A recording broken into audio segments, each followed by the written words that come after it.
Ilaw ay nakatutok, salita'y sandata, isip ang sinusubok. Usapin ng isla, lupa ng bayan ko. Pag-asa ang pangalan, pero gulo ang anyo. Tumindig si Kiko, may tanong sa dibdib, ngunit sa sagutan, siya'y tila naipit. Sa bawat banat, sa bawat paliwanag, mukhang napalayo sa tunay na landas. Sa Pag-asa Island, kanino ang tama? Bakit sa debate may naligaw ng diwa? Kung bayan ang usapan, dapat malinaw, hindi yung napag-iwanan sa sariling galaw. Pinagmukhang walang alam sa harap ng madla, sa usaping soberanya, salita'y nadapa. Pag-asa ang isla, pero sa gabing to, parang nawala ang direksyon ng tanong mo.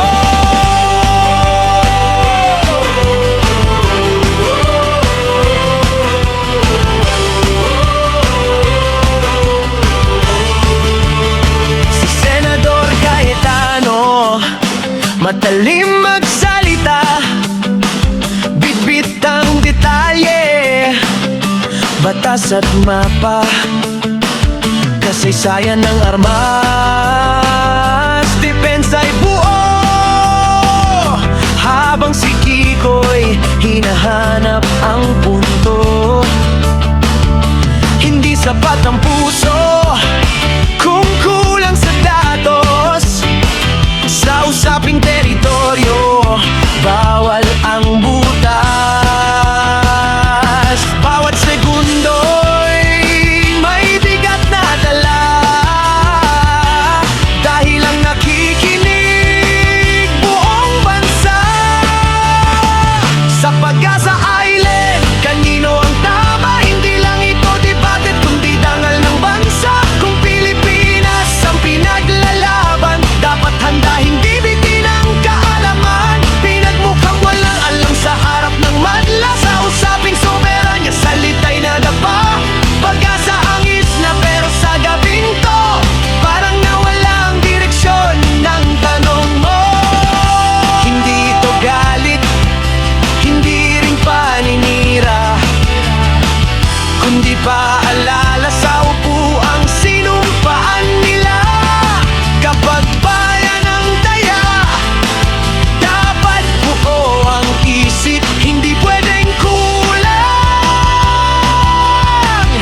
hindi pwedeng palusog. Sa Pag-asa Island, gisingin ang diwa, hindi kulay ng politika ang mahalaga, kundi lupa, dagat at kinabukasan ng bawat Pilipinong umaasang lalaban. Pag-asa ang isla, pag-asa rin ang bayan. Sa susunod na debate, sana'y mas handa na